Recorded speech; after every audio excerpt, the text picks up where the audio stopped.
Hi hello investors. इस video के अंदर हम जो है ई टू ई नेटवर्क्स के बारे में बात करेंगे। अगर आप देखोगे तो ई टू ई नेटवर्क्स जो है ये आपके डेटा सेंटर इंडस्ट्री और आपके जीपीयू इंडस्ट्री के लिए जो है बहुत ज़्यादा इंटरेस्टिंग स्टॉक बनकर आता है। तो इसके जो है Q1 FY26 के नंबर्स आए और जब से कंपनी के Q1 FY26 के नंबर्स आए तब से अगर आप देखोगे तो स्टॉक को जो है हमें कॉन्स्टेंट लोअर सर्किट लगता हुआ दिख रहा है। अब ई टू ई नेटवर्क्स से रिलेटेड भी जो है मेरी बहुत ज़्यादा इंटरेस्टिंग स्टोरी है। अब ई टू ई नेटवर्क्स के अंदर अगर मैं आपको जेन्युइनली बताऊँ तो मेरा जो है इस स्टॉक के अंदर बहुत ज़्यादा इंटरेस्ट बनकर आ रहा था जब हमें जो है इस कंपनी के अंदर बहुत ज़्यादा स्ट्रॉन्ग ग्रोथ रेट्स देखने मिल रही थी।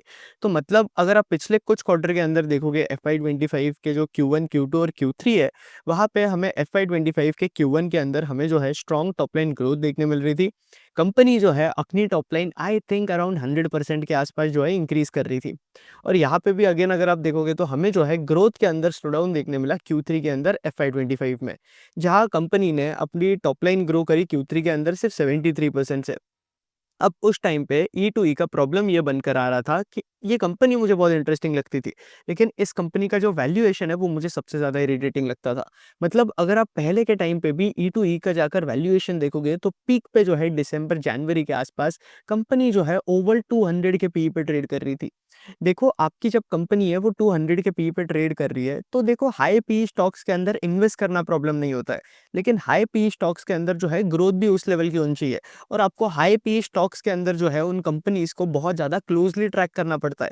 गलती से भी हमें जो है ग्रोथ के अंदर थोड़ा बहुत भी फॉल्टरिंग देखने मिला या ग्रोथ हमें जो है थोड़ी बहुत भी फॉलो होते हुए देखने मिली, तो यहाँ पे अगेन अगर आप देखोगे तो हाई पी स्टॉक्स का जो पी है वो बहुत ज़्यादा फास्ट करेक्ट होता है। तो जैसे ही ई टू ई की ग्रोथ रेट जो है वो हमें स्लो डाउन होते हुए दिखी, वहाँ अगेन अगर आप देखोगे तो स्टॉक जो है 200 के पी से 100 के पी के आसपास आ गया। लेकिन स्टॉक जब 100 के पी के पास पास आया, अगेन आप किसी स्टॉक के लिए 100 का पी दे रहे हो तो आप कम से कम एक्सपेक्ट करोगे कि उसकी अर्निंग जो है 60 70 80% के आसपास ग्रो कर रही हो। तो वहाँ आप ई टू ई के केस में देखोगे तो इनकी जो ग्रोथ है ना वो रिड्यूस हो गई, 13% के आसपास आ गई। एंड अगेन जो टॉप बॉटम लाइन ग्रोथ है वो भी जो है कंपनी की रिड्यूस हो गई। और अभी Q1 FY26 के अंदर कंपनी ने अपनी टॉप लाइन ग्रो करी है, इनफैक्ट डी ग्रो करी है। -12% का हमें टॉप लाइन के अंदर डी ग्रोथ देखने मिला है Q1 के अंदर। और पैट के अंदर हमें जो है 128% का डी ग्रोथ देखने मिला है। मतलब क्या, हमें जो है ई टू ई नेटवर्क्स के अंदर operating D leverage play out होता हुआ दिख रहा है। यूजुअली अगर आप देखोगे तो कोई भी कंपनी जब केपेक्स कर रही होती है और उनकी रेवेन्यू ग्रोथ स्लो डाउन हो जाती है, तब इन कंपनीज के अंदर जो है हमें ऑपरेटिंग डी लेवरेज देखने मिलता है। तो यहाँ पे जब हम ई टू ई की भी बात करें, हमें जो है कंपनी के मार्जिन्स के अंदर भी जो है फॉल देखने मिला है। अब इसके पहले हम थोड़ा आगे बात करें, मैं जो है आपको ई टू ई नेटवर्क्स के ऊपर जो है थोड़ा सा ब्रीफ दे देता हूँ। तो अब ई टू ई नेटवर्क्स काम क्या करती है? कंपनी जो है एनवीडिया की पार्टनर है। इसके साथ-साथ ये लोग जो है इंडिया एआई मिशन के अंदर भी पार्टिसिपेट कर रहे हैं। अब इंडिया एआई मिशन के अंदर गवर्नमेंट इज़ स्पेंडिंग मोर और लेस अबाउट 10,000 करोड़ के आसपास, जिसमें गवर्नमेंट जो है इंडिया के अंदर एआई डेवलपमेंट, जीपीयू वगैरह के लिए जो है स्पेंडिंग करने वाली है। तो इंडिया एआई मिशन के लिए ई टू ई और नेटवेब टेक्नोलॉजीज़ ये 2 कंपनीज़ थे जो कि एक्चुअली जो है नॉमिनेट हो चुके थे। तो यहाँ पे अगेन अगर आप देखोगे तो कंपनी क्या करती है? कंपनी जो है इनका खुद का क्लाउड प्लेटफ़ॉर्म है। इसके साथ-साथ इनके जो है बड़े-बड़े जीपीयू के सर्वर्स है, जहाँ अब आपको सिंपल लैंग्वेज में ई टू ई का बिज़नेस मॉडल समझाता हूँ। समझो एक बहुत बड़ा रूम है और एक बहुत बड़ी कंपनी है जिसके पास बहुत बड़े-बड़े कंप्यूटर्स होते हैं, जीपीयू सिस्टम होते हैं, एकदम एडवांस्ड एडवांस चीज़ें होती है, राइट? तो अब कोई दूसरी कंपनीज़ होती है, उसे उन एडवांस चीज़ों को खरीदने से ज़्यादा कभी भी बेटर है कि इन एडवांस चीज़ों को जो है रेंट कर ले। अब आप कोई भी आईटी कंपनी देखते हो तो वो ये डेटा सेंटर्स इनके खुद के नहीं होते अंटिल आप एप्पल या गूगल ना हो। अगर आपकी आईटी कंपनी स्पेंड कर रही है तो ठीक है, लेकिन आपके नॉर्मल बिज़नेस भी होते हैं, उन्हें भी जो है डेटा की बहुत ज़्यादा रिक्वायरमेंट होती है। तो यहाँ पे अगेन अगर आप देखोगे तो जो डेटा सेंटर्स वगैरह होते हैं, जो जीपीयू वगैरह होता है वो इनका नहीं होता है। वो ये लोग क्या करते हैं, रेंट आउट कर लेते हैं, दूसरे के डेटा सेंटर्स में रेंट आउट कर लेते हैं चीज़ें। या फिर जीपीयू वगैरह जो है वो रेंट आउट कर लेता है। अब जीपीयू अगर आप देखोगे तो सीपीयू से जो है 100 टाइम्स बेटर होता है, क्योंकि जीपीयू के अंदर आपकी जो पावर होती है वो भी कंपैरेटिवली बहुत ज़्यादा लगती है सीपीयू से, ये एक डिसएडवांटेज है। लेकिन जीपीयू के अंदर आपका स्टोरेज एरिया जो है वो बहुत ज़्यादा रिड्यूस हो जाता है, क्योंकि जीपीयू जो है बहुत ज़्यादा बेटर वर्क कर सकता है एज़ कम्पेयर टू सीपीयू। तो आई थिंक 10 सीपीयू का जो काम है वो एक जीपीयू कर लेता है। तो आपको 10 सीपीयू स्टोर करने के लिए कितनी जगह लगेगी आप सोचो, और एक जीपीयू स्टोर करने के लिए आपको कितनी जगह लगेगी। तो इससे कंपनी का जो है स्पेस वगैरह जो है वो भी बच जाता है। एंड अगेन इंडिया के अंदर डेटा सेंटर का भी बूम आ रहा है। अब जो भी बड़े-बड़े हाइपर स्केलर्स बनकर आते हैं जैसे कि गूगल, एप्पल, अमेज़न, माइक्रोसॉफ्ट, ये कंपनीज़ क्या कर रही है, ये डेटा सेंटर्स के ऊपर जो है बहुत ज़्यादा स्पेंड कर रही है। तो डेटा सेंटर्स के ऊपर अगर मैं 2024 और 2025 का भी डेटा आप लोगों से कंपेयर करूँ तो 50% का वाई-ओवाई ग्रोथ हमें देखने मिला है हाइपर-स्केलर्स की स्पेंडिंग के अंदर। अब इसके साथ-साथ इंडिया के अंदर आपके डेटा सेंटर्स और जीपीयू वगैरह जो है ये लोग कॉन्स्टेंटली ग्रो कर रहे हैं। रीज़न ये बनकर आता है क्योंकि इंडिया के अंदर पूरे वर्ल्ड का 20% ऑफ डेटा बनकर आता है और यहाँ पे जो है सिर्फ 2 या 3% के आसपास ही जो है इंडिया के अंदर स्टोर होता है। तो अब गवर्नमेंट भी चाह रही है कि कंपनी जो है इंडिया के अंदर ही डेटा स्टोर कर रखे, तो डेटा सेंटर्स की रिक्वायरमेंट बढ़ जाती है। अगेन ई2ई नेटवर्क जैसी कंपनीज़ की रिक्वायरमेंट भी जो है बढ़ जाती है। और ऑब्वियसली डेटा सेंटर की रिक्वायरमेंट बढ़ रही है, डेटा सेंटर के सेक्टर के अंदर ग्रोथ है। अगर आपने डेटा सेंटर वाला हमारा वीडियो नहीं देखा है, तो एक्स पे वीडियो अपलोडेड है। एक्स पे अगर आप मुझे स्टॉक मार्केट मास्टर क्लास के अंदर सिखाया हुआ है। ये मास्टर क्लास का प्राइस जो है मैंने सिर्फ 2000 रुपीज़ रखा हुआ है रिटेल इन्वेस्टर्स के लिए और इस वर्कशॉप का प्राइस जो है मैं कुछ टाइम बाद इंक्रीज करने वाला हूँ, 3000 रुपीज़ के आसपास करने वाला हूँ।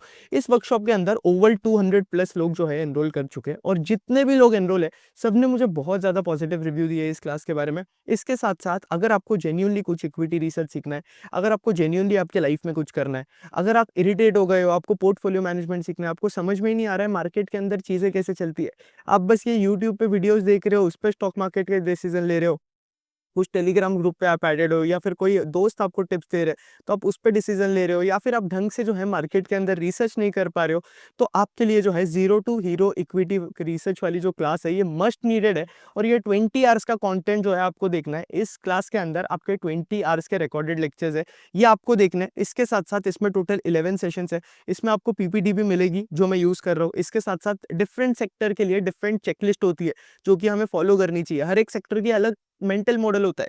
जैसे कि हॉस्पिटल्स के लिए हमें कुछ और देखना चाहिए। आप ऑटोमोबाइल कंपनीज़ के लिए देखोगे तो हमें कुछ और ट्रैक करना चाहिए। फिर उसके बाद आप कैपिटल मार्केट वाली कंपनीज़ देखोगे या कैपिटल गुड्स वाली कंपनीज़ देखोगे, लैब ग्रोन डायमंड कंपनीज़ देखोगे, गोल्ड कंपनीज़ देखोगे। तो हर एक सेक्टर के अंदर जो है हमें अलग-अलग चेकलिस्ट फॉलो करनी पड़ती है, अलग-अलग चीज़ें ट्रैक करनी पड़ती है कंपनीज़ के अंदर। तो इस मास्टर क्लास के अंदर आप सीखोगे कि कौन से सेक्टर के अंदर हमें क्या देखना है। आप आराम से एक बार आपने 20 आवर्स का कंटेंट देख लिया, आपको कंपनीज़ ट्रैक करनी स्टार्ट करनी है और फिर आप जो है कोई भी कंपनी को ट्रैक कर सकते हो, नॉट किडिंग। इसके साथ-साथ जो है मैं आपको इस मास्टर क्लास के अंदर सिखाऊँगा कि आप किस तरीके से एआई को अपने रिसर्च के अंदर यूज़ कर सकते हो, लेवरेज कर सकते हो। यहाँ पे मैंने जो है आपको वैल्यूएशंस के बारे में भी सिखाया हुआ है कि आप किस तरीके से कोई भी स्टॉक को जो है वैल्यू कर सकते हो मार्केट के अंदर विदिन मिनट्स। वो सीएफए वाले लोग होते हैं ना, वो कॉम्प्लेक्स कॉम्प्लेक्स मॉडल सिखाते हैं आपको, डीसीएफ मॉडल, ये मॉडल, वो मॉडल, आपको कोई ज़रूरत नहीं है। क्योंकि रियल लाइफ के अंदर अगर हम स्टॉक मार्केट के अंदर होते हैं, तो ये सारी चीज़ें जो है एप्लीकेबल नहीं होती है फाइनेंस वाली चीज़ें। तो आप भले ही एमबीए फाइनेंस हो या फिर आपका स्टॉक मार्केट के अंदर कोई बैकग्राउंड नहीं है, आपको जो है ये मास्टर क्लास के अंदर एनरोल कर लेना चाहिए अगर आपको जेन्युइनली स्टॉक मार्केट के बारे में जो है सीखना है। यहाँ पे मैं आपको ये भी सिखाऊंगा कि आप पोर्टफोलियो मैनेजमेंट किस तरीके से कर सकते हो, जहाँ मैं अपना पोर्टफोलियो रिवील करूंगा आप लोगों को और अपने पोर्टफोलियो के स्टॉक से जो है मैंने आपको सारी चीज़ें सिखाई है।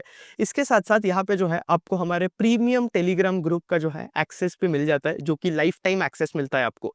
तो ये 2000 का प्राइस है, ये कुछ भी नहीं है और जो वैल्यू आपको इस मास्टर क्लास के अंदर मिलेगी ना, वो बहुत ज़्यादा, इनफैक्ट 100 एक्स ज़्यादा होगी जो प्राइस आप पे कर रहे हो। और डेली मुझे मेल्स आते रहते हैं, डेली मुझे डीएम्स आते हैं, व्हाट्सएप पे आता है, एक्स पे आता है, जीमेल पे मेल्स आते होते हैं। लोग जो है डेली मुझे बता रहे होते हैं कि भाई मास्टर क्लास के बाद जो है हमें कंटेंट बहुत अच्छा लगा। एकदम सुपर्ब कंटेंट है, क्योंकि लोग आपको स्टॉक मार्केट कोर्सेज के नाम पे कचरा बेच रहे हैं, आपको बेसिक चीजें सिखा रहे हैं और इस मास्टर क्लास के अंदर आप एकदम एडवांस चीजें सीखोगे और वो चीजें सीखोगे जो कि आपको मार्केट के अंदर एक्चुअली रेलेवेंट है।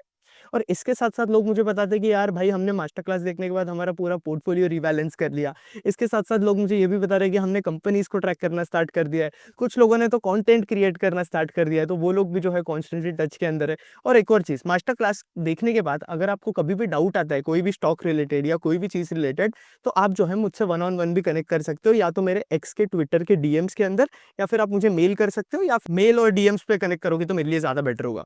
तो मास्टर क्लास के लिए एनरोल कर लेना, लिंक नीचे जो है डिस्क्रिप्शन के अंदर दिया हुआ है। और ये वैल्यू जो आपको मिलेगी ना इस प्राइस के लिए, वो कंपैरेटिवली 100 एक्स ज़्यादा है। तो ये 2000 रुपीज़ के लिए जो है सोचो मत, हमें जो है इग्नोरेंस टैक्स पे नहीं करना है हमारे लाइफ के अंदर। और ये सारी चीज़ें जब हम लर्निंग पे मिस आउट कर देते हैं ना, तो हम जो है इग्नोरेंट टैक्स पे करते हैं। मुझे फॉलो नहीं करते तो पहले जाके फॉलो करो, मैं आपको बहुत सारे अपडेट्स देता रहता हूँ एक्स पे। तो आयुष मर्दा 07 वाले आईडी पे जो है आप फॉलो कर सकते हो मुझे ट्विटर पे, वहाँ पे अगेन डेटा सेंटर वाली वीडियो जो है पड़ी हुई है। अब वो एक्स पे मुझे क्यों वीडियो डालनी पड़ी वो जो है आपको पता ही होगा, आप जानते ही हो ढंग से। तो वो मुझे एक्सप्लेन करने मत लगाना। तो अगेन यहाँ अगर आप देखोगे ना, तो डेटा सेंटर्स के अंदर ही इतनी ज़्यादा ग्रोथ है, तो जब डेटा सेंटर्स के अंदर ग्रोथ होगी ना, तो आपकी जीपीयू वाली कंपनीज़ या आपकी सुपर कंप्यूटर वाली कंपनीज़, इन कंपनीज़ के अंदर भी जो है हमें एक्चुअली ग्रोथ देखने मिलती है। तो अब ई2ई नेटवर्क्स का एक फ़ायदा भी ये कंपनी के पास बनकर आता है कि नॉर्मली अगर आप देखोगे तो गूगल या अमेज़न का अगर आप क्लाउड सर्विस लेने जाते हो, तो वो जो है बहुत ज़्यादा एक्सपेंसिव पड़ता है। और उसी जगह जो छोटे-छोटे स्टार्टअप्स हैं जैसे कि ज़ोमैटो या फिर दूसरी कंपनीज़ हो गई, तो उन्हें अगर खुद का क्लाउड सर्विस लेना है, तो इंस्टेड ऑफ गोइंग गूगल या फिर अमेज़न की जगह वो जो है ई2ई नेटवर्क्स के पास आ सकते हैं, क्योंकि ई2ई नेटवर्क्स की जो सर्विसेज़ है, वो कंपैरेटिवली चीपर है एज़ कम्पेयर टू आपका गूगल या अमेज़न। तो इसके वजह से जो है बहुत सारे इंडियन कंपनीज जो है ई2ई को चूज करते हैं। अब इसके साथ-साथ एआई की अपॉर्चुनिटी आपको पता ही है। एज़ ऑफ नाउ 2024 में आपका एआई इंडस्ट्री जो है $621 बिलियन डॉलर के आसपास है, जो कि एक्सपेक्टेड है कि 2032 तक जो है $2.7 ट्रिलियन डॉलर के आसपास चल जाएगा। और जितना ज़्यादा आपकी एआई की नीड इंक्रीज़ होते जाएगी, वहाँ पे आपके जीपीयू जो है उसकी नीड भी जो है कॉन्स्टेंटली इंक्रीज़ होते रहेगी। फिर इसके साथ-साथ अगेन अगर आप इंडिया के केस में देखोगे तो BFSI one of the main sector है जहाँ एआई का यूज़ होता है, टेक के अंदर यूज़ होता है, पब्लिक सेक्टर के अंदर भी जो है चीज़ें धीरे-धीरे जो है वो स्टार्ट हो चुकी है। अब ई2ई के जो जीपीयूज़ है वो आपके एलएलएम मॉडल को भी रन करने में हेल्प करते हैं। जैसे कि आप देखोगे तो चैट जीपीटी एक एलएलएम मॉडल है, जहाँ पे जो है ई2ई के जीपीयू वगैरह भी यूज़ हो सकते हैं आपके बाकी एलएलएम मॉडल्स को रन करने के लिए। तो ये सारी कुछ सर्विसेज़ है जो कि ई2ई मोर और लेस पे जो है प्रोवाइड करता है। अब ई2ई क्या करता है, हमारी गवर्नमेंट को भी सर्विसेज़ प्रोवाइड करता है कि आपका जो डेटा है, आप जो है इनके डेटा सेंटर्स पे स्टोर कर सकते हो। तो ये वाली सर्विस भी जो है ई2ई सारी कंपनीज़ को प्रोवाइड करके रखता है। तो ये सारा ओवरऑल मोर और लेस जो है बिज़नेस मॉडल है। अब अगेन, अब ई2ई के अंदर दिक्कत क्या हो जाता है मैं वो बताता हूँ। अब ई2ई एक ऐसी कंपनी है जहाँ पे अगेन यहाँ अगर आप देखोगे तो इनके रेवेन्यूज़ जो है, हमें कुछ क्वार्टर के अंदर रेवेन्यू ग्रोथ दिखेगा और कहीं हमें जो है रेवेन्यू ग्रोथ फॉल होता हुआ भी दिखेगा। रीज़न ये है कि ई2ई के रेवेन्यूज़ अगर आप देखोगे तो हमें जो है इनके रेवेन्यूज़ के अंदर लंपी टाइप ऑफ रेवेन्यूज़ दिखते हैं। यही केस हमें जो है सीडीएमओ इंडस्ट्री के सारे स्टॉक्स के अंदर देखने मिलता है कि सीडीएमओ के अंदर भी जो है रेवेन्यूज़ बहुत ज़्यादा लंपी होते हैं। अब ई2ई के अंदर अगर आप देखोगे तो जो ट्रेनिंग लोड्स होते रहते हैं उसके अंदर अब आपके क्लाइंट के ऊपर डिपेंड करता है, आपके ऑर्डर के ऊपर डिपेंड करता है। कभी-कभी आपके ऑर्डर्स बहुत अच्छे रहेंगे तब आपके स्टॉक के अंदर हमें ग्रोथ देखने मिलेगी इन टर्म्स ऑफ आपका रेवेन्यू या फिर ईपीएस। तो उस टाइम पे पी री-रेटिंग भी बहुत ज़्यादा फास्ट देखने मिलता है और स्टॉक को भी जो है बहुत ज़्यादा हाई मल्टीपल मिलता है। लेकिन बहुत टाइम ऐसा होता है कि आपके ट्रेनिंग लोड्स के अंदर जो होता रहता है वहाँ पे हमें स्लो डाउन देखने मिलता है। आपके ऑर्डर्स के अंदर हमें स्लो डाउन देखने मिलता है और तब ई2ई नेटवर्क जैसी कंपनीज़ का परफॉर्मेंस जो है वो खराब हो जाता है, जो कि हमें Q1 FY26 के अंदर देखने मिला। तो ट्रेनिंग लोड्स के जो आपके रेवेन्यूज़ होते हैं वो थोड़े लंपी होते हैं और ट्रेनिंग लोड से जो है कंपनी के मैक्सिमम रेवेन्यूज़ आते हैं। अब ई2ई नेटवर्क्स के अगर आप कस्टमर्स देखोगे तो इनके पास कस्टमर्स एक्चुअली बहुत ज़्यादा हेल्दी है। एल&टी, कार देखो, ज़ोमैटो, इंडिया मार्ट, ये सारे जो है आपके ई2ई के कस्टमर्स बनकर आते हैं। कार्स24 हो गया, फिर हाइक हो गया। तो ये सारे कंपनीज़ जो है ई2ई के कस्टमर्स हैं।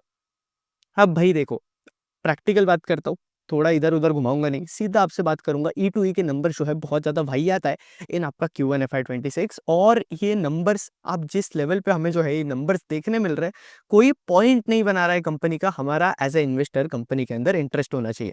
अब मैं आपको कोई बाय सेल रिकमेंडेशन नहीं दे रहा हूँ, मैं जो है आपसे ऑनेस्ट एडवाइस आपको बता रहा हूँ, ऑनेस्टली आपसे बात कर रहा हूँ कि भाई इतना इंटरेस्ट बिल्कुल नहीं बनकर आता है क्योंकि इतनी एक्सपेंसिव वैल्यूएशन भाई मुझे तो ये वैल्यूएशन समझ नहीं आ रही, किसी और को समझ आ रही होगी तो मुझे नहीं पता, लेकिन ये वैल्यूएशन तो भाई मेरे दिमाग के बाहर है। अब वैल्यूएशन एक्सपेंसिव दे सकते हैं, ऐसा नहीं है वैल्यूएशन एक्सपेंसिव देना दिक्कत होता है। लेकिन जब आप बहुत ज़्यादा वैल्यूएशन देते हो ना तो दिक्कत ये हो जाता है कि आपके गेन्स जो है ना वो मिनिमाइज़ हो जाते हैं। दूसरा आपको ग्रोथ को बहुत ढंग से ट्रैक करना पड़ता है। आपकी ग्रोथ इधर-उधर थोड़ी भी फ़ॉल्टर हो जाती है, स्टॉक पूरा डीप डाइव ले लेता है नीचे की तरफ।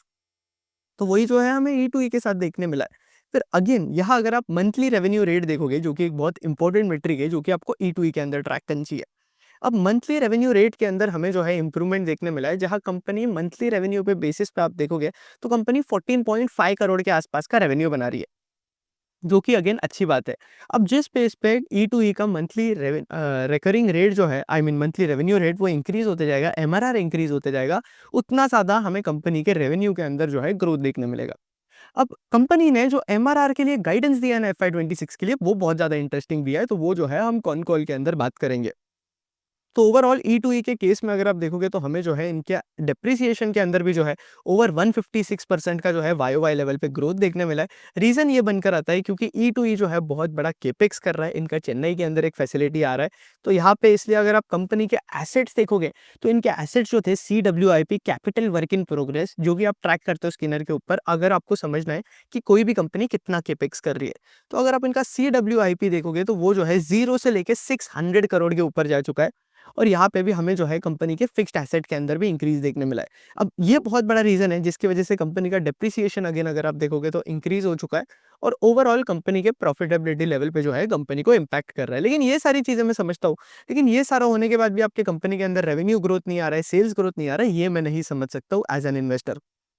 तो यहाँ पे अगेन अगर आप देखोगे तो ई2ई के केस में इनके जो है करंटली 3900 के आसपास जीपीयूज है, जिसमें से 3000 जीपीयू जो है ऑपरेशनल बनकर आते हैं, और चेन्नई के अंदर इनके अबाउट 1024 जीपीयूज आ रहे हैं, जो कि एक्सपेक्टेड है कि end of the July online होंगे। एज ऑफ नाउ वो अब भी ऑनलाइन होने वाले थे, लेकिन थोड़ा डिले हो गया, तो वो जो है जुलाई के आसपास ऑनलाइन हो गए। तो वो जीपीयू जो है एज ऑफ नाउ काम नहीं कर रहे, तो काम नहीं कर रहे तो कंपनी को जो है वहां से रेवेन्यूज भी नहीं आ रहे। तो as of now current utilization देखोगे कंपनी का, तो वो कुछ 50 to 60% के आसपास का बनकर आता है, और एक्सपेक्टेड ये है कि इनका जो यूटिलाइजेशन है, टारगेट यूटिलाइजेशन 75 to 90% के आसपास चल जाएगा बाय दी आपका क्वार्टर FY26 Q4 वाला। तो वहां पे अगेन अब इसके वजह से कंपनी का जो एमआरआर है ना, वो इंक्रीज होके 35 to 38 करोड़ के आसपास चल जाएगा। अब लोगों को क्या लग रहा है पता है कि E2E नेटवर्क्स ने जो है 3x का रेवेन्यू गाइडेंस दिया हुआ है। अब मुझे एक्स पे जो है इसके रिलेटेड बहुत ज्यादा क्वेरीज आ रहे थे, तो मैंने सोचा कि यार एक बार स्पेसिफाई कर देता हूँ आपको। अब कंपनी बता रही है कि ये अचीव करेंगी 35 to 38 करोड़ का एमआरआर। तो 35 करोड़ का अगर आप एमआरआर भी पकड़ते हो और इसे 12 मंथ से मल्टीप्लाई करते हो, तो आपके रेवेन्यूज जो है 420 करोड़ के आसपास बनकर आते हैं। और लोग बोल रहे हैं कि E2E जो है इतना ज्यादा टॉप लाइन करेगा। अगर आप ये सोच रहे हो तो आप जो है बहुत बड़ी गलती कर रहे हो, और आप जो है कॉन कॉल सही से डिकोड नहीं कर पा रहे हो। तो इसलिए तो मैं बताता हूँ कि भाई कॉन कॉल सही से डिकोड करते आना चाहिए, और यही जो है मैंने आपको मास्टर क्लास के अंदर सिखाया। अगर आपने अभी तक मास्टर क्लास के अंदर एनरोल नहीं किया ना, तो आप जो है बहुत ज्यादा चीजें मिस कर रहे हो। आपको जो है बिल्कुल भी इग्नोरेंस टैक्स पे नहीं करना है, और मास्टर क्लास के लिए एनरोल करना है। नीचे डिस्क्रिप्शन में जो है लिंक दिया हुआ है, नीचे डिस्क्रिप्शन में लिंक नहीं मिलता है तो चैनल के जो है अबाउट सेक्शन के अंदर आपको मास्टर क्लास का लिंक मिल जाएगा। मास्टर क्लास को बिल्कुल भी मिस नहीं करना है। अगर आपको जेन्युइनली इक्विटी रिसर्च के अंदर स्किल सेट बिल्ड करना है ना, तो मास्टर क्लास के अंदर एनरोल कर लेना। और वैसे भी यार 2000 रुपीज़ का प्राइस क्या ही होता है अगर हमें लर्निंग करनी है, कुछ सीखना है तो। और इस मास्टर क्लास के बाद आप जो है खुद का पोर्टफोलियो हैंडल करने के लिए भी कैपेबल हो जाओगे। इसके साथ-साथ आप लोगों का भी पोर्टफोलियो हैंडल कर सकते हो, आप खुद रिसर्च कर सकते हो मेरी तरीके से। तो अब कॉन कॉल का सही में मतलब क्या है, मैं आपको ये बताता हूँ। अब कंपनी ये बोल रही है कि ये लोग 35 to 38 करोड़ का एमआरआर अचीव करेंगे Q4 FY26 तक।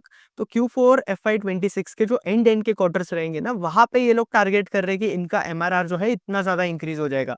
इसका ये मतलब नहीं है कि हमें एमआरआर के अंदर अगले महीने से इंक्रीज देखने मिलेगा, एमआरआर 35 38 करोड़ के आसपास चल जाएगा। उस हिसाब से तो हमें बहुत ज्यादा ग्रोथ देखने मिलेगी कंपनी के टॉप लाइन के अंदर, लेकिन वो एक्चुअल नहीं है। तो कंपनी कोशिश कर रही है कि ये लोग 35 to 38 करोड़ के एमआरआर के आसपास तक कम से कम पहुंच जाए आपके FY26 के एंड तक। तो ये कंपनी जो है बोलना चाह रही है अपने कॉन कॉल के अंदर, और लोग जो है बहुत ज्यादा कंफ्यूज हो रहे हैं इसको लेकर। अब E2E जो है आपकी ब्लैकमेल जीपीयूज नाम की भी एक कंपनी है, जहाँ पे इनका जो है कुछ अर्ली पार्टनरशिप था एनवीडिया के साथ। वो लोग जो है ये भी E2E नेटवर्क जो है एक्वायर कर रहा है। तो यहाँ से अगेन अगर आप देखोगे तो ब्लैकवेल के अंदर जो कैपेसिटी एडिशन है वो एक्सपेक्टेड है कि Q3 Q4 के आसपास जो है FY26 के अंदर वो भी आएगा। अब हमें एमआरआर के अंदर 30% का वाई ग्रोथ देखने मिला है अगर आप चेक करोगे तो, लेकिन वो इतना ज्यादा रिफ्लेक्ट नहीं हो रहा है क्योंकि एमआरआर के अंदर ग्रोथ जो है अब भी आना स्टार्ट हुआ है। यहाँ अगेन कंपनी का अगर आप एमआरआर देखोगे तो पहले जो है 11 करोड़ के आसपास का था, अब भी अगर आप एमआरआर देखोगे तो 145 करोड़ के आसपास का जा रहा है। मतलब क्यों आपको मंथ ऑन मंथ जो है एमआरआर के अंदर ग्रोथ देखने मिला है। और इसके साथ-साथ जो इंडिया एआई मिशन था ना, जिसका बहुत ज़्यादा हाइप बन चुका था सारे इन्वेस्टर्स के बीच में कि इंडिया एआई मिशन आ रहा है, ई2ई के अंदर बहुत ज़्यादा ग्रोथ हमें देखने मिलेगी। तो भाई इंडिया एआई मिशन से एज़ ऑफ नाउ कंपनी के पास कोई रेवेन्यूज़ नहीं आ रहे, और यहाँ पे कंपनी के जो मार्जिन्स होते हैं ना, वो कंपैरेटिवली जो दूसरे ऑर्डर्स को ये लोग कैटर करते हैं, उससे कंपैरेटिवली ई2ई नेटवर्क्स के जो मार्जिन्स रहेंगे ना, वो थोड़े लोअर साइड पे रहेंगे। तो इंडिया एआई मिशन से हमें रेवेन्यूज़ आते हुए दिखेंगे, ऐसा नहीं है नहीं दिखेगा, लेकिन उसके लिए कुछ टाइम लगेगा, 1 से 2 क्वार्टर तो कम से कम लगेगा, या फिर कुछ टाइम तो लगना ही है। अभी तक रेवेन्यूज़ वहाँ से नहीं आ रहे। तो ये दिक्कत है, एज़ ऑफ नाउ यही चल रहा है, और एमआरआर हमें जो है इतना ज़्यादा लो देखने मिल रहा है क्योंकि आपके ट्रेनिंग वर्कलोड्स के जो रेवेन्यूज़ है, वहाँ पे थोड़ा स्लो डाउन देखने मिला है, और जैसे मैं आपको पहले बता चुका हूँ रेवेन्यू जो है बहुत ज़्यादा लंपी है। तो अब बिना फालतू बकवास किए सीधा स्टॉक पे आते हैं कि डील कैसी दिख रही है। डील कैसी दिख रही है ये बहुत ज़्यादा इंपॉर्टेंट बनता है और मैं आपको मेरा जेन्युइन मेरा क्या टेक है मैं वो बताता हूँ। अब ये आपके लिए कोई बाय सेल रिकमेंडेशन नहीं है। अब वैल्यूएशन किस तरीके से कैलकुलेट करते हैं ये मैंने आपको ऑलरेडी मास्टर क्लास के अंदर सिखाया हुआ है। लेकिन स्टिल मैं आपके साथ एक बार अगर वैल्यूएशन कैलकुलेट करूँ, तो यहाँ अगेन अगर आप देखोगे तो स्टॉक का पीई बनकर आता है 121 के आसपास का, जो कि एक्चुअली बहुत ज़्यादा एक्सपेंसिव है। और एज़ ऑफ नाउ हमें कंपनी के अंदर ग्रोथ बिल्कुल नहीं देखने मिल रही है, पैट के अंदर डीग्रोथ देखने मिल रही है और कुछ क्वार्टर तक जब तक कंपनी का केपेक्स लाइव नहीं जाता है और केपेक्स से रेवेन्यूज़ किक इन होने स्टार्ट नहीं हो जाते, हमें जो है ऐसा ही देखने मिलेगा। तो चांसेस ये है कि एफवाई 26 के अंदर हमें जो है कंपनी के अंदर ग्रोथ ही ना देखने मिले और पैट के अंदर भी थोड़ा बहुत डीग्रोथ देखने मिल सकता है कंसीडरिंग जिस लेवल पे इनके मार्जिन्स फॉलो हो रहे हैं। तो आप मुझे बताओ क्या आप रेडी हो 100 का पी देने के लिए और आपको कंपनी के अंदर ग्रोथ कितना मिल रहा है? आई थिंक डीग्रोथ ही देखने मिल रहा है या फिर 5-10% का रेवेन्यू ग्रोथ देखने मिल सकता है। तो क्या आप उसके लिए 100 का पी दे सकते हो? भाई मैं तो नहीं दे सकता हूँ और वैल्यूएशन जो है कोई सेंस नहीं बनाता है मेरे को ई2ई नेटवर्क्स के अंदर। देखो ई2ई नेटवर्क्स बिज़नेस बहुत अच्छा है, स्टॉक बहुत अच्छा है, लेकिन एज़ ऑफ नाउ कंपनी के अंदर ग्रोथ नहीं है। अब कोई मुझे बोलेगा मैं लॉन्ग टर्म के लिए ई2ई नेटवर्क्स लूँ तो अरे मेरे भाई आप सिर्फ लॉन्ग टर्म बोलकर जो है इक्विटी के अंदर इन्वेस्ट नहीं कर सकते हो। ये म्यूचुअल फंड्स वालों की वजह से ही जो है हमारा माइंडसेट खराब हो चुका है। इसलिए मैं यही बता रहा हूँ, हमें जो है एक सही कैपिटल एलोकेटर बनना है। हमें फोकस करना है कि हम जो है किस तरीके से कौन से टाइम पे हमारा पोर्टफोलियो को टर्नओवर करके कैपिटल एलोकेट करें। हमें बिल्कुल भी लेज़ी माइंडसेट बिल्ड नहीं करना है, जहाँ हम हमारे पोर्टफोलियो के अंदर कोई चेंजेस ही नहीं कर रहे। हम लॉन्ग टर्म इन्वेस्टर के जो हमें सपने दिखा रहे हैं म्यूचुअल फंड मैनेजर्स या जो बड़े-बड़े इन्वेस्टर्स होते हैं, अगर आपको जेन्युइनली बताऊँ तो बड़े-बड़े इन्वेस्टर जो है खुद अपने पोर्टफोलियो को रीबैलेंस करते हैं। जब कंपनी के अंदर से ग्रोथ रिड्यूस हो जाती है ना, तब आपको जो है उस कंपनी को कंसिडर नहीं करना चाहिए या फिर यूजुअली उन कंपनीज़ के अंदर से जो है मैं तो अपनी पोज़ीशन जो है कट करना प्रेफ़र करता हूँ। अब बहुत सारे रीज़न होते हैं, अलग-अलग सिनेरियो होते हैं, ये सारी चीज़ें जो है मैंने मास्टर क्लास के अंदर सिखाई हुई है। तो ओवरऑल ई2ई नेटवर्क्स का तो यही था। अब ब्लू जेट को लेकर भी बहुत ज़्यादा कन्फ्यूजन हो रहा है लोगों का। ब्लू जेट के भी नंबर्स आए हैं। ब्लू जेट के नंबर्स अगेन बहुत ज़्यादा स्ट्रॉन्ग आए। लेकिन लोग जो है ब्लू जेट को क्यूओक्यू लेवल पे कंपैरिज़न कर रहे हैं। तो यहाँ पे उनके लिए मैं आपको एक बार बता देता हूँ कि ब्लू जेट के केस में जो है यहाँ पे नंबर्स इनके बहुत ज़्यादा स्ट्रॉन्ग है। हमें जो है टॉप लाइन ग्रोथ को जो है और पैड ग्रोथ को जो है वाई-ओ-वाई लेवल पे देखना है। क्यूओक्यू लेवल पे जो है हमें इनके नंबर्स नहीं देखने। अब रीज़न ये बनकर आता है, सिंपल आता है कि सीडीएमओ के अंदर आपके रेवेन्यूज़ जो है लंपी होते हैं। कभी आपका मॉलिक्यूल अच्छा होगा तो आपको जो है रेवेन्यूज़ के अंदर स्ट्रॉन्ग ग्रोथ देखने मिलेगी। कभी मॉलिक्यूल्स खराब हो जाएँगे तो आगे मतलब मॉलिक्यूल्स इतने ब्लॉकबस्टर नहीं होंगे, मॉलिक्यूल्स इतने हिट नहीं होंगे, तो आपको जो है कंपनी के अंदर डीग्रोथ भी देखने मिल सकती है in terms of top line. तो वही आप देखोगे तो पिरामिल फार्मा के जो सीडीएमओ मॉलिक्यूल्स है वहाँ पे डीस्टॉकिंग चल रहा है, तो वहाँ पे पिरामिल फार्मा के अंदर हमें ग्रोथ नहीं देखने मिल रही है। बट उसी तरीके से जो ब्लू जेट के मॉलिक्यूल्स है वो हिट हो चुके हैं, तो इसलिए ब्लू जेट के अंदर हमें स्ट्रॉन्ग ग्रोथ देखने मिल रही है। अब ब्लू जेट के अंदर इनका जो सेमीग्लूटाइड का जो मॉलिक्यूल है वो बहुत ज़्यादा हिट हो चुका था, जिसकी वजह से ब्लू जेट के केस में अगर आप देखोगे तो इनके फार्मा के जो रेवेन्यूज़ है, वो वाई-ओ-वाई लेवल पे जो है बहुत ज़्यादा फ़ास्ट ग्रो हो रहे हैं। और कॉन्ट्रास्ट मीडिया के अंदर भी कंपनी के नए मॉलिक्यूल्स आ रहे हैं, तो हमें H2 के अंदर जो है अच्छी खासी ग्रोथ देखने मिल सकती है इनके कॉन्ट्रास्ट मीडिया वाले डिवीज़न के थ्रू भी। अब इनका कॉन्ट्रास्ट मीडिया वाला डिवीज़न देखोगे तो पिछले कुछ टाइम से जो है हमें इस डिवीज़न के अंदर डीग्रोथ देखने मिल रहा था। तो अगर अभी इस डिवीज़न के अंदर ग्रोथ आती है तो स्टोरी जो है इंटरेस्टिंग बन सकती है और ब्लू जेट के अंदर हमें बेयर मिनिमम मतलब 40% के आसपास का टॉप लाइन ग्रोथ जो है देखने मिल सकता है, क्योंकि इनका जो फार्मा इंटरमीडिएट्स और एपीआई वाला डिवीजन है ना, एक्सपेक्टेड है कि 50% के आसपास ग्रो करे। फिर इसके साथ-साथ कन्फ्यूजन जो है ब्लू जेट के पैट को लेकर भी था। अब ब्लू जेट के पैट की बात करूँ तो हमें वाई-ओ-वाई लेवल पे इसका पैट देखना है, क्यूओक्यू लेवल पे नहीं देखना है। तो क्यूओक्यू लेवल पे आपको पैट के अंदर और मार्जिन्स के अंदर जो है डीग्रोथ दिख रहा होगा। अब रीज़न ये था कि कंपनी जिस तरीके से इन्वेंटरी अकाउंट करती है ना, उसकी वजह से हमें इनके अंदर डीग्रोथ देखने मिल रहा था। अब मतलब क्या था, जब आप इन्वेंटरी सेल करते हो तो आपका सीओजीएस जो है फ्लक्चुएट होता है। जब आपका कॉस्ट ऑफ गुड्स सेल, भाई कन्फ्यूजन नहीं करो। अब आपको समझ नहीं आ रहा है सीओजीएस मतलब क्या होता है? सीओजीएस मतलब आपने कितने में माल खरीदा और वो खरीदा हुआ माल जो है आप कितने में बेच रहे हो।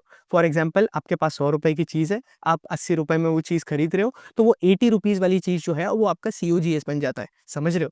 तो ये जो होता है वो सीओजीएस होता है। तो आपके इन्वेंटरी पे डिपेंड करेगा ना कि आपका सीओजीएस कितना है, तो उस हिसाब से आपके मार्जिन्स भी फ्लक्चुएट होंगे। तो क्यूओक्यू लेवल पे यार प्रोडक्ट मिक्स तो चेंज होता ही रहेगा, तो आपको मार्जिन्स क्यूओक्यू लेवल पे देखकर कोई फ़ायदा ही नहीं है और लोग इसी चीज़ में कन्फ्यूज़ हो जाते हैं। और लोग बोल रहे हैं कि यार ब्लू जेट के नंबर्स खराब आए, नंबर्स खराब आए। नंबर्स एक्चुअली ब्लू जेट के केस में हमें बहुत ज़्यादा स्ट्रॉन्ग देखने मिले। तो ये एक चीज़ है, लोगों को कन्फ्यूजन हो रहा था, इसलिए मैंने सोचा कि यार आपसे एक बार स्पेसिफाई कर देता हूँ और इसके साथ-साथ मैंने Q1 FY 26 के नंबर्स वाले वीडियो के अंदर भी जो है ब्लू जेट को डिस्कस कर रखा है। तो वो एक बार देख लेना। बाकी ब्लू जेट के बारे में इतना ही था। आगे जाकर ब्लू जेट के अंदर ग्रोथ स्ट्रॉन्ग आ सकती है, इनके नए मॉलिक्यूल्स आ रहे हैं। फार्मा वाला division automatically one of the best perform कर रहा है पूरे सीडीएमओ स्पेस के अंदर। ब्लू जेट का फार्मा डिवीज़न बहुत अच्छा परफॉर्म कर रहा है। बहुत स्ट्रॉन्ग ग्रोथ हमें देखने मिल रही है। और कंपनी के केस में अगर आप देखोगे तो इनका महाद के अंदर कैपेक्स भी आ रहा है, एंड अगेन हमें जो है मार्जिन एक्सपेंशन देखने मिल रहा है ब्लू जेट के अंदर। रीज़न ये बनकर आता है कि इनका जो फार्मा वाला मिक्स है, सीडीएमओ वाला मिक्स है, वो इंक्रीज़ होते जा रहा है। तो जितना ज़्यादा आपका सीडीएमओ का मिक्स इंक्रीज़ होते जाता है, उतने ज़्यादा अगर आप देखोगे तो कंपनी के जो मार्जिन्स है वो बेटर होते जाते हैं। तो यहाँ पे कॉन्ट्रास्ट मीडिया के अंदर इनके नए मॉलिक्यूल्स आ रहे हैं, जहाँ से अगेन कंपनी के पास जो है बहुत ज़्यादा स्ट्रॉन्ग ग्रोथ हमें आगे जाकर देखने मिल सकती है। और वैसे भी कंपनी का मैनेजमेंट बार-बार यही बता रहा है कि एफआई 26 के अंदर इनका जो ग्रोथ मोमेंटम है वो सस्टेन्ड रहेगा, और ग्रोथ जिस लेवल पे आ रही है उस लेवल पे जो है ग्रोथ चलती ही रहेगी। तो एफआई 25 में कंपनी ने अपनी टॉप लाइन ग्रो करी है अराउंड 40% के आसपास, 40-45% के आसपास। मैं ऐसा अज्यूम कर रहा हूँ कि वो मोमेंटम जो है हमें एफआई 26 के अंदर भी देखने मिल सकता है। तो आपको जो है कंपनी के नंबर्स ट्रैक करने पड़ेंगे। इस क्वार्टर के नंबर्स बहुत स्ट्रॉन्ग है, पिछले क्वार्टर के भी नंबर जो है थे Q4 के, वो भी जो है बहुत ज़्यादा स्ट्रॉन्ग थे। अब कंपनी के अंदर आगे जाकर जो आपके GLP-1 ड्रग्स होते हैं ना, वहाँ से अच्छी खासी ग्रोथ आ सकती है। और एक चाइना प्लस वन का ट्रेंड था जो सीडीएमओ कंपनी जो है बहुत टाइम से बात कर रही थी, लेकिन वो ट्रेंड जो है ना हमें एक्चुअली अभी प्ले आउट होते हुए दिख रहा है। तो चाइना से अगर आप देखोगे तो बहुत सारी कंपनीज़ अपना चाइना से सप्लाई चेन मूव आउट कर रही है, और इंडियन कंपनीज़ को जो है बहुत सारे ऑर्डर इंक्वायरीज़ आ रहे हैं, जिसे हम आरएफपी बोलते हैं आपके सीडीएमओ के लैंग्वेज में, फार्मा कंपनीज़ के लैंग्वेज में। तो इन्हें जो है आरएफपी बहुत ज़्यादा मिल रहे हैं, तो वो एक इंटरेस्टिंग चीज़ हो रहा है। तो चाइना प्लस वन जैसे-जैसे कंपनी जो है चाइना से मूव आउट करेंगे और इंडिया की तरफ मूव इन करेगी, तो यहाँ पे अगेन अगर आप देखोगे तो इंडियन सीडीएमओ बिज़नेसेस के पास जो है बिज़नेस भी आता रहेगा, और हमें जो है इन बिज़नेसेस के अंदर ग्रोथ भी अच्छी देखने मिल सकती है। तो सीडीएमओ जो है ओवरऑल बहुत ज़्यादा स्ट्रॉन्ग अपॉर्च्युनिटी है, पूरे इंडिया के अंदर बहुत ज़्यादा फास्ट पेस सेक्टर जो है ग्रो कर रहा है। और अगेन अगर आप देखोगे तो कॉन्ट्रास्ट मीडिया के अंदर भी जो है एक्सपेक्टेड है, कंपनी टारगेट कर रही है कि ये लोग जो है एफआई 23 के इनके जो रेवेन्यू लेवल्स है ना, उस लेवल पे जो है कम से कम पहुंच जाए एफआई 26 के अंदर। तो ये था ब्लू जेट के बारे में। नंबर्स बहुत ज़्यादा स्ट्रॉन्ग है, कंपनी के अंदर कोई दिक्कत नहीं है। Detailed analysis again blue jet का मैं बना चुका हूँ। अब वो जो है आपको एक्स पे मिलेगा। रीज़न यार आप समझ रहे हो, आप नहीं समझ रहे हो तो आपने जो है शायद पहले देखे नहीं हो, हम जो है पहली बार मिल रहे शायद। तो अगर हम पहली बार मिल रहे हैं और चैनल को आपने सब्सक्राइब नहीं किया है, तो पहले चैनल को सब्सक्राइब करो। वीडियो पसंद आ रहा है लाइक करो। वीडियो कैसा लगा यार कमेंट सेक्शन के अंदर बताओ। बहुत दिन हो गए आपके कमेंट्स नहीं पढ़े मैंने। कमेंट सेक्शन के अंदर बताना कि वीडियो कैसा लग रहा है आपको। एक और चीज़ है कि इस चैनल को जो है मैक्सिमम लोगों से आप शेयर करो, ये मेरी रिक्वेस्ट है, क्योंकि हम लोगों के साथ क्या हुआ है ये आप लोगों को भी पता है और मुझे भी पता है। तो एक रिक्वेस्ट है कि इस चैनल को जो है आप मैक्सिमम लोगों से शेयर करना, क्योंकि मैं जो है डेली वैल्यू ऐड करता हूँ, और मेरा काम ये है कि आपके इन्वेस्टिंग जर्नी के अंदर मुझे जो है वैल्यू ऐड करनी है। तो इसलिए हमारे साथ कुछ हुआ तो हम जो है फिर से हमारे साथ कुछ हुआ और हम जो है फिर से आपके सामने खड़े। एज़ ऑफ नाउ सारे वीडियोज़ जो है आपको एक्स पे मिल रहे हैं, और एक्स के साथ-साथ मैं जो है फेसबुक पे भी अपलोड कर रहा हूँ। आप इंस्टाग्राम पे भी मुझे फॉलो कर सकते हो। इंस्टाग्राम भी मैं स्टार्ट करने वाला हूँ, वहाँ पे अगेन हम जो है थोड़ा 3 टू 4 मिनट्स का शॉर्ट फॉर्म कंटेंट भी बनाएँगे, और इसके साथ-साथ बाकी चीज़ें भी करेंगे। बहुत ज़्यादा इंटरेस्टिंग चीज़ें प्लान्ड है। और इसके साथ-साथ मास्टर क्लास के अंदर अगर आप एनरोल कर चुके हो, मुझे पता है आप लोगों को बहुत ज़्यादा वैल्यू मिली है, और मेरी आपसे एक रिक्वेस्ट है कि आप जो है मास्टर क्लास को आपके फ्रेंड्स, फैमिली से शेयर करना। प्लीज़, क्योंकि मुझे पता है कि ये जो है मेरा वर्क ऑफ आर्ट है, और इसके वजह से जो है बहुत लोगों की हेल्प हुई है। तो अगर आपने अभी तक एनरोल नहीं करा है तो पहले नीचे जाकर एनरोल करो। और मास्टर क्लास के लिए फ़र्क नहीं पड़ता है कि आपका बैकग्राउंड कौन-सा है। आप होम मेकर हो, कारपेंटर हो, प्लम्बर हो, टीचर हो, कोई फ़र्क नहीं पड़ता है आपका क्या बैकग्राउंड है। आप डायरेक्ट एनरोल कर सकते हो और सीख सकते हो कि मार्केट के अंदर प्रैक्टिकली चीज़ें कैसे चलती है, और आपको जो है किस तरीके से कंपनीज़ को रिसर्च करना चाहिए मेरी तरीके से। तो इस नोट पे साइन ऑफ करता हूँ। अगला इससे भी ज़्यादा इंटरेस्टिंग वीडियो जो है मैं आपके पास लेकर आऊँगा इसी चैनल के ऊपर, और एक्स के ऊपर, और फेसबुक पे भी जो है मैं वीडियोज़ अपलोड कर रहा हूँ। तो वहाँ पे भी जो है आप मुझे फॉलो कर सकते हो। तो इससे इंटरेस्टिंग वीडियो के साथ मैं आपको जो है मिलूँगा। अगेन एक रिक्वेस्ट है, चैनल को जो है मैक्सिमम लोगों से शेयर करना, और लाइक, शेयर और सब्सक्राइब करना तो आप कभी भूलते नहीं हो। तो अगेन मैं बताऊँगा नहीं, लेकिन नहीं कर रहे हो तो यार करो, सब्सक्राइब करो चैनल को, और मैक्सिमम लोगों से जो है चैनल शेयर करना, ताकि लोग भी जो है अवेयर हो जाए, क्योंकि मैं जो है ऑडियंस से थोड़ा इतना ज़्यादा ऑडियंस को जो है टच नहीं कर पा रहा हूँ। जो मास्टर क्लास वाले मेंबर थे उनसे तो मेरा कम्युनिकेशन हो ही रहा है। तो ये आपसे रिक्वेस्ट है कि आप जो है इसे मैक्सिमम लोगों से शेयर करना। That's it. Thank you for watching. Ayush मर्दा साइनिंग ऑफ। जय हिंद, जय भारत।